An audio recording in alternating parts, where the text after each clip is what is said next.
Baik, teman-teman sekalian yang saya hormati, pada video kali ini saya akan menyampaikan topik tentang analisis kemampuan public speaking anggota DPRD Kota Makassar, masa bakti 2009 hingga 2014. Artikel ini ditulis oleh Irwan Pane dan telah dipublikasikan di Jurnal Komunikasi Kareba, volume 1 nomor 1 Januari sampai Maret 2011. Jadi pada materi kali ini topiknya analisis kemampuan public speaking anggota DPRD Kota Makassar periode 2009 hingga 2014.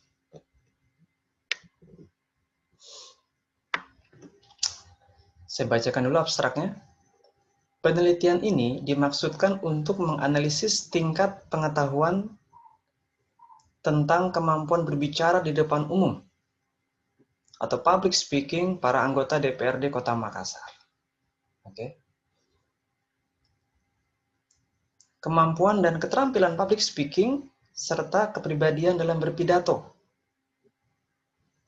pada masing-masing anggota dalam memerankan dirinya sebagai komunikator politik yang profesional. Nah, ya, jadi memang kita selaku pejabat publik, pengayom masyarakat, maka kita haruslah memiliki kemampuan yang bisa digunakan ya untuk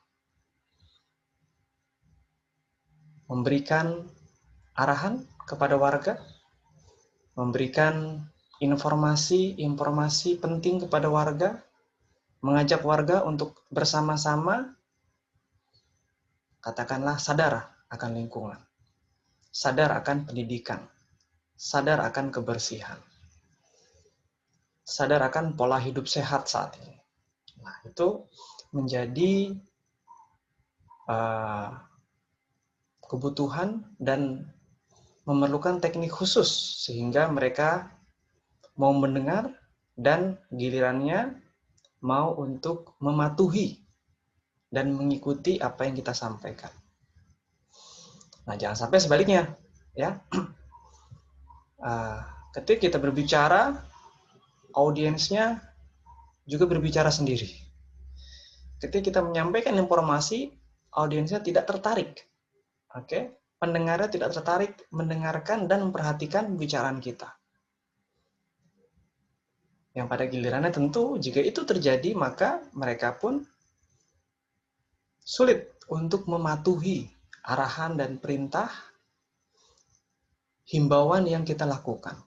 Nah, bagaimana caranya agar mereka bisa mematuhi dan mengerti? Bagaimana caranya mereka mau mendengarkan pidato yang kita sampaikan? Mau mendengarkan pidato yang kita lakukan? Nah, tentu ada teknik-teknik tersendiri. Penelitian ini dilaksanakan di gedung DPRD Kota Makassar, Provinsi Sulawesi Selatan, antara bulan Mei hingga Agustus 2010. Oke. Baik, kita lanjut ke pendahuluan. Public speaking adalah kegiatan di depan publik. Tampil di depan publik untuk sekarang ini tampaknya menjadi bagian dari gaya hidup. Nah, ya.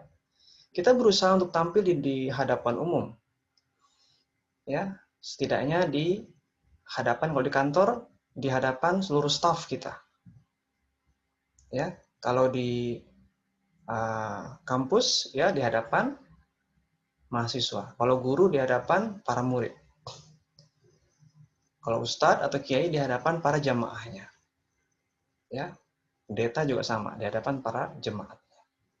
Nah, semakin sering kita berlatih untuk berpidato, ya, semakin rutin kita melatih diri kita untuk mampu berbicara di hadapan umum, maka dengan sendirinya kemampuan itu akan tercipta secara otomatis, ya. Kemampuan untuk transformasi ide, ya, transformasi pengetahuan, transformasi berbagai hal Dengan harapan audiens, pendengar bisa memahami dan mengerti apa tujuan dari pidato yang kita sampaikan.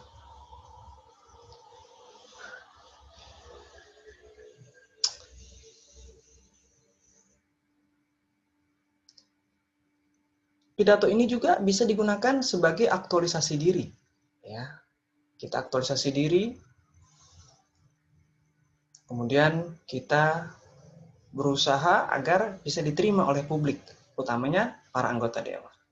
Persoalannya, walaupun tiap orang menginginkan ya untuk mampu berbicara di hadapan umum, namun tidak semua orang paham dan mengerti caranya.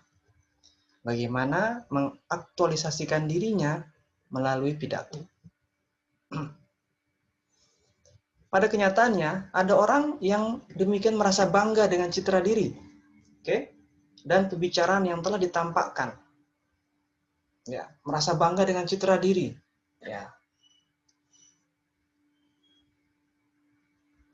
Kemudian ada juga yang tidak merasa bangga dengan citra dirinya. Dan tidak pula bisa bangga dengan apa yang menjadi pembicaraannya. Nah, jadi berbagai macam karakter ketika kita memperhatikan gaya berbicara seseorang. Kita bisa tahu seperti apa gaya berbicaranya seorang pemimpin A, pemimpin B. Demikian hal juga di kantor kita, di usaha kita, ya, di sekolah kita, di kampus kita. Kita bisa tahu bagaimana gaya berbicara seseorang tersebut. Ya, bagaimana intonasinya. Sama halnya ketika kita mencoba tampil di hadapan umum. Kita melihat ketika kita selaku audiens, kita selaku pendengar, kita merasa mudah-mudah saja, ya, ketika kita berbicara di hadapan umum, ketika kita melihat orang tampil speaking, ya, di hadapan masyarakat. Namun faktanya tentu tidak, ya. Ketika kita berusaha, ya, untuk tampil, untuk menyampaikan ide-ide kita, apabila tidak diikuti oleh persiapan demi persiapan, catatan demi catatan, maka hal itu menjadi tidak optimal. Hal itu menjadi kurang menarik. Sebaliknya, apabila kita penuh dengan persiapan, penuh dengan latihan, ya, ada catatan-catatan yang bisa digunakan apabila kita lupa, ya, apabila kita di luar topik, ya, berbicara di luar topik, maka catatan itulah yang akan memfokuskan kita pada tujuan awal kita speaking, ya. Tujuan awal kita tampil di hadapan umum.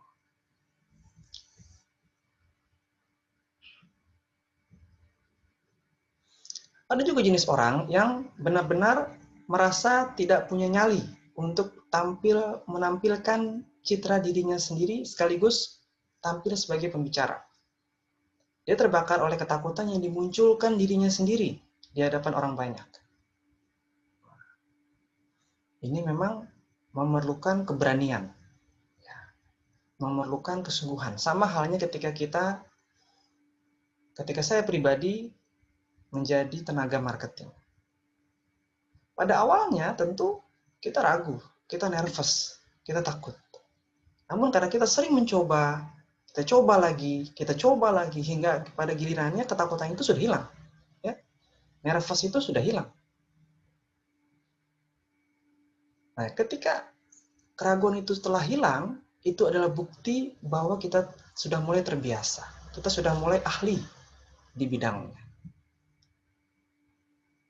Nah, dan itu tentu tidak bisa sebentar, ya, butuh waktu untuk kita melatih dan mengkonstruksi kalimat kita sehingga audiens, pendengar itu memahami apa yang kita sampaikan. Jangan sampai yang kita ucapkan istilah-istilah teknis yang memang mereka tidak pahami. Tentu akan sia-sia. Nah, jadi dilihat juga konteks audiensnya itu bagaimana, disesuaikan dengan pembicaraan yang kita sampaikan. Jadi sungguh dalam situasi dan kondisi saat ini kita dituntut mampu untuk dapat ya berbicara di hadapan umum.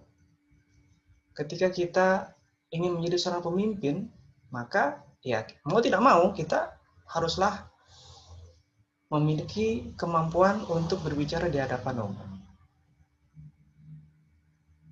Jika tidak, bagaimana kita ingin menyampaikan ide-ide perusahaan, ide-ide organisasi, ya, pencapaian target organisasi. Bagaimana kita mengelola orang? Bagaimana kita mengelola tim? Nah, apabila kita belum memiliki kemampuan public speaking yang benar. Jadi, segala sesuatu membutuhkan latihan dan persiapan untuk bisa mendapatkan hasil yang optimal. Pada saat yang sama, menjadi pembicara yang baik, berpengalaman, berpengetahuan sangatlah penting.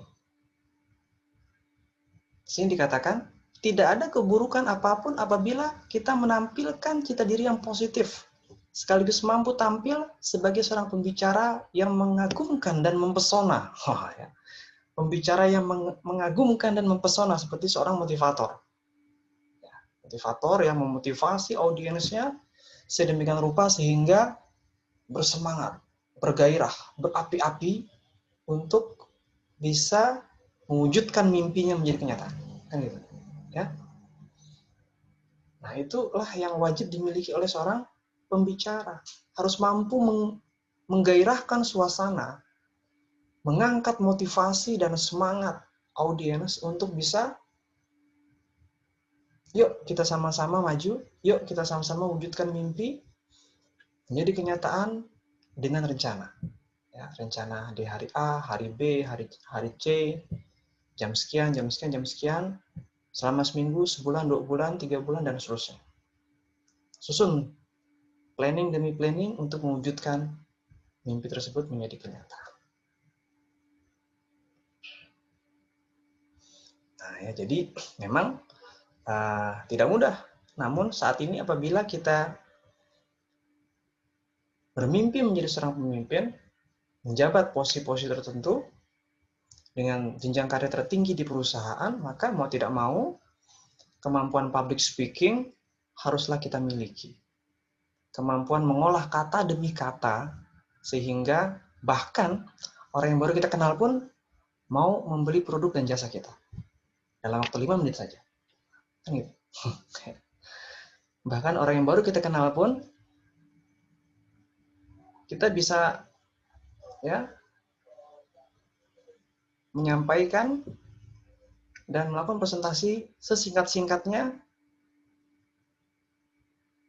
hingga orang baru tersebut membeli produk yang kita tawarkan. Hingga orang baru tersebut menggunakan jasa yang kita tawarkan. Jika itu terjadi, maka keberhasilan awal kita menjadi seorang public speaker. Kita latih dulu dengan 1 orang, 2 orang, 3 orang. Tidak bisa langsung banyak, ya. Kita berlatih dulu pelan-pelan hingga pada gilirannya kita berani tampil di hadapan umum. Kita buat acara di hotel A, di hotel B, kita undang audiens, kita presentasikanlah produk perusahaan. Kita undang para investor, kita presentasikanlah apa keberhasilan perusahaan, apa saja ya reward yang telah diterima, ya prestasi apa saja yang telah terjadi, kemudian apa inovasi perusahaan yang telah dilakukan. Nah, presentasi semacam itu membutuhkan keahlian, ya, membutuhkan skill, karena memang umumnya mereka tidak suka berlama-lama.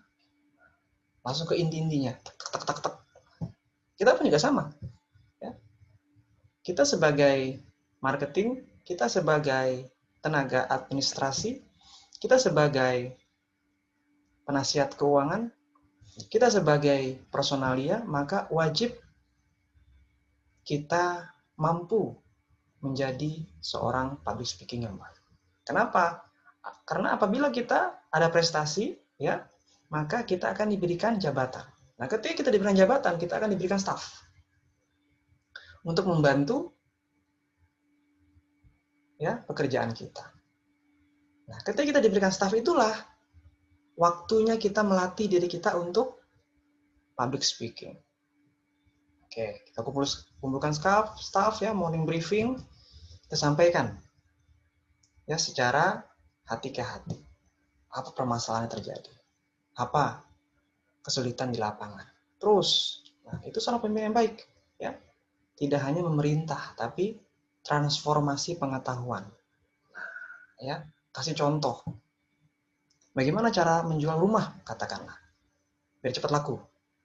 Kan ada tekniknya, ada pengemasannya. Bagaimana cara menjual tanah agar cepat laku, kan gitu. Bagaimana cara memasarkan produk A, produk B, produk C? Itu tidak bisa sembarangan. Ada trainingnya. Dan training itu harus dilakukan berulang-ulang supaya kita betul-betul paham. Ya, namanya product knowledge. Sehingga ketika mereka terjun ke lapangan sudah memiliki pondasi yang sangat kuat. Harapannya ketika ada calon pelanggan yang bertanya, calon customer yang bertanya, ya tidak kebingungan lagi. Ya kita betul-betul menguasainya. Nah itu ya yang memang dituntut untuk seorang public speaking di awal-awal mereka menyampaikan ide-idenya. Oke, kita lanjut ke halaman 5.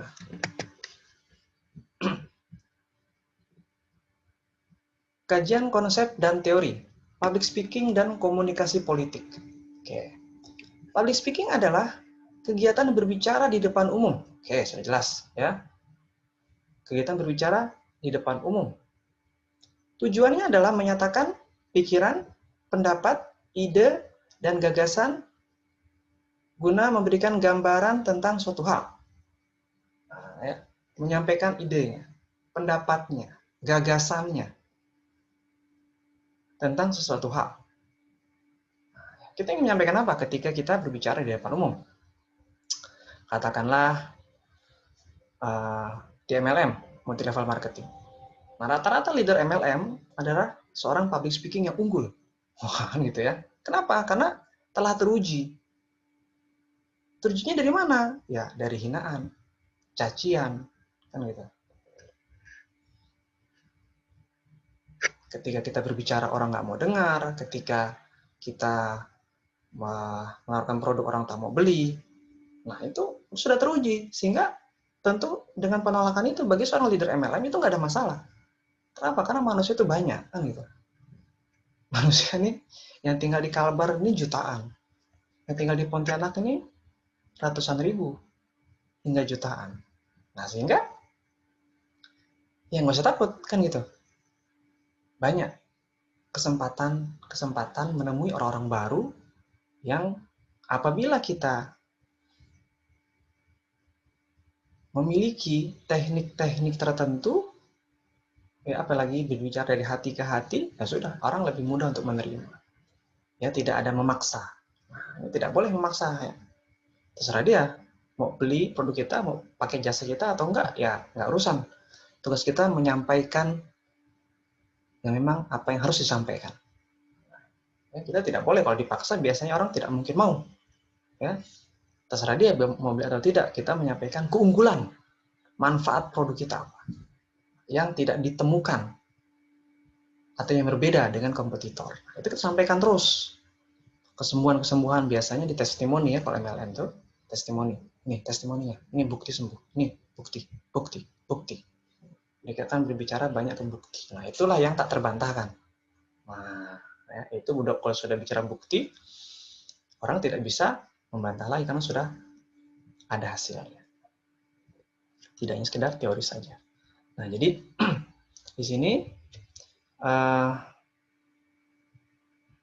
menyampaikan pikiran, pendapat, ide, gagasan guna memberikan gambaran tentang sesuatu hal. Public speaking biasanya digunakan oleh seorang pemimpin untuk membangun opini, mengkomunikasikan kebijakan, memprovokasikan massa, menjual produk, meyakinkan klien, memberikan informasi dan lain sebagainya. Nah itu, ya, untuk membangun opini, mengkomunikasikan kebijakan, bahkan di sini dikatakan memprovokasi massa, tapi untuk hal yang positif ya, menjual produk dan meyakinkan klien. Ini adalah salah satu fungsi dasar dari public speaking. Ya, sehingga apa yang kita inginkan, apa yang leader ingin sampaikan itu bisa diterima dan dilakukan oleh pendengar. Bisa diterima dan dilakukan oleh karyawan. Kalau dalam konteks MLM, oleh downline kita. Nah, ini menjadi faktor yang sangat penting. Pendapat lama mengatakan bahwa pidato dianggap sebagai seni yang dapat dilakukan dengan baik oleh orang yang berbakat saja. Tentu tidak, ya. Namun, justru orang yang rajin berlatih, ya, rajin belajar, mengasah dirinya, banyak membaca sehingga dia banyak tahu. Nah, ketika dia banyak tahu, dia bisa banyak menyampaikan informasi-informasi terbaru di kepalanya, yang up to date. Itu memang yang dibutuhkan, ya, tidak informasi-informasi lama. Kalau informasi lama, orang jadi cenderung abai dan tidak ingin mendengar. Namun, jika informasi tersebut baru, up to date, orang akan tertarik, ibarat berita. Kalau beritanya berita lama, orang akan mendengar. Tapi kalau berita terbaru yang baru terjadi tadi malam, atau bahkan yang baru terjadi 10 menit yang lalu, 1 jam yang lalu, 5 menit yang lalu, udah, orang akan sangat tertarik untuk mendengarkan. Karena itu beritanya baru. Nah, ya. Jadi kita pun selaku pembicara, atau calon-calon pembicara, pemimpin masa depan, maka kita wajiblah mengasah pengetahuan kita dengan banyak membaca. Ya. Ketika kita membaca, maka otak kita ini akan terstimulasi untuk berpikir secara kritis. Otak kita akan lebih sensitif untuk menerima dan menyimpan berbagai informasi-informasi penting. Yang pada gilirannya kita mampu berbicara dengan lugas di hadapan umum. Bahasa public speaking adalah bahasa untuk berbicara kepada orang banyak. Nah, ya.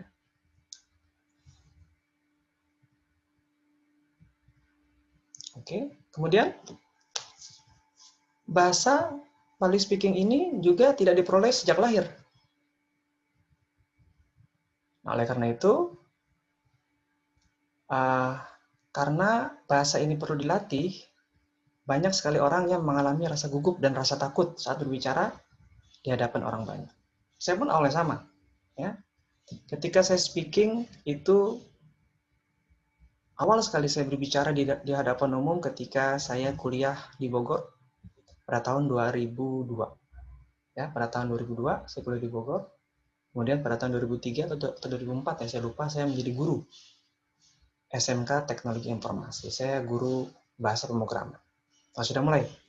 Ya, saya sudah mulai melatih diri saya untuk bisa speaking. Ya, untuk bisa mentransformasi pengetahuan programming yang saya punya, yang sedikit saya tahu di hadapan siswa. Nanti mereka belajar. Ya, mereka berlatih bagaimana menjadi seorang programmer yang handal. Nah, semuanya dari sanalah saya mulai melatih bagaimana caranya untuk bisa menjadi seorang pembicara yang baik. Lanjut lagi saya ikut MLM, ya, dari satu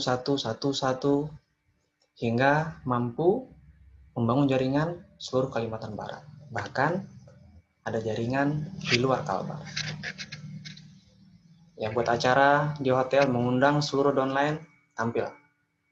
Ya, saya tampil untuk menyampaikan apa informasi-informasi terbaru, apa bukti-bukti kesembuhan, apa bukti-bukti yang memang harus dilakukan oleh member baru. Nah, jadi bidang-bidang yang memang kita trauma ketika mendengar bidang itu 3 sebenarnya, ya. Investasi, multi level marketing, asuransi. Orang mendengar ini sudah trauma. Investasi, MLM, asuransi. Namun kemampuan public speaking biasanya akan terasah oleh orang-orang yang berkecimpung pada ketiga bidang ini.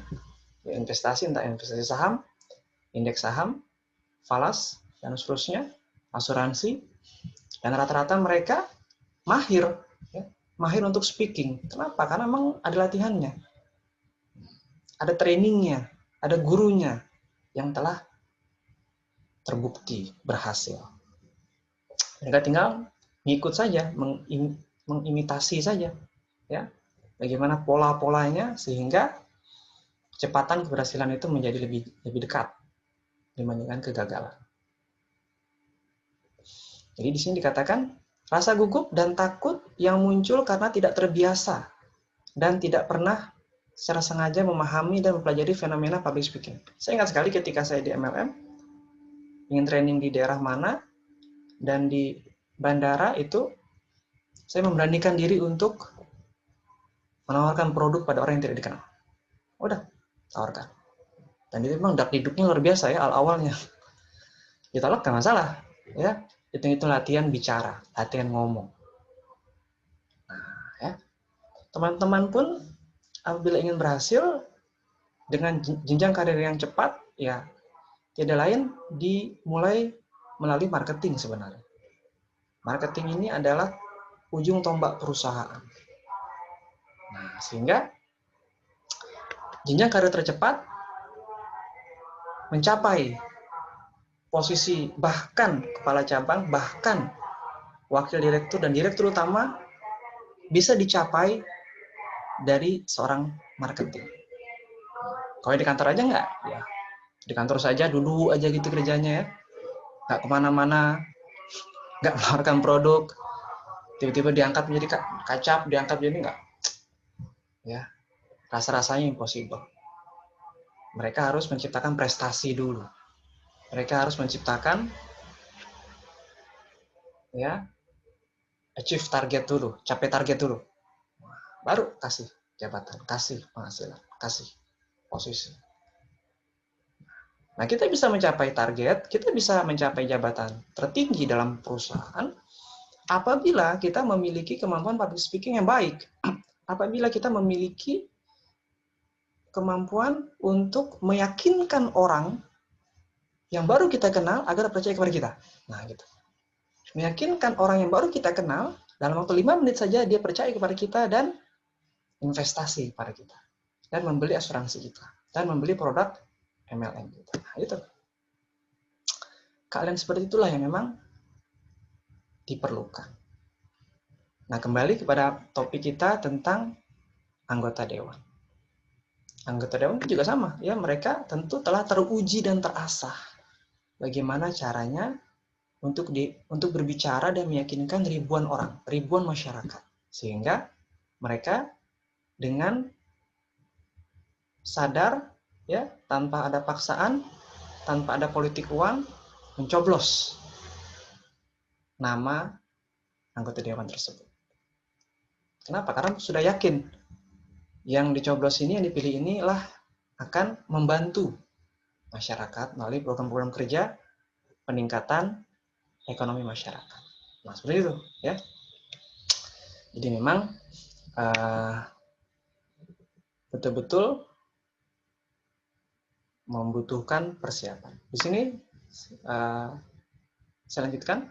Public speaking memiliki beberapa komponen berkaitan dengan motivasi berbicara. Nah, ya kita membangun motivasi. Nah, kita bisa memotivasi orang apabila kita sudah berhasil sebenarnya. Itu enak sekali motivasinya. Kalau kita sudah berhasil, kita sudah mencapai posisi tertinggi di perusahaan, itu enak. Itu ngomongnya pun, bahkan kalau kita ngomong salah pun orang akan ikut. Kenapa? Karena kita telah berhasil. Ya, kita telah ada bukti. Beda halnya kalau orang belum ada bukti, belum ada hasil. Ngomong berbuih-buih sekalipun, orang nggak akan percaya. Nah, makanya ketika kita awal-awal usaha, biasanya kalau saya nggak usah banyak ngomong, diam dan buktikan dengan hasil. Nah, kalau awal-awal ya kita action aja, ya nggak usah banyak teori, action, lakukan, lakukan, lakukan. Nah, ketika ada hasil, nah baru orang akan menyodorkan kita dengan sendirinya untuk yuk berbicara, yuk ngomong. Nah, gitu ya. Kita nggak usah repot-repot menyodorkan diri untuk ngomong, nggak perlu. Ya, kalau sudah ada bukti, sudah ada hasil, orang dengan serta-merta meminta tolong kepada kita untuk berbicara. Nah, jadi memang dibutuhkan motivasi, kemudian kepemimpinan, bisnis, pelayanan, dan seterusnya. Oke, saya kira cukup. Ya, semoga bermanfaat. Terima kasih.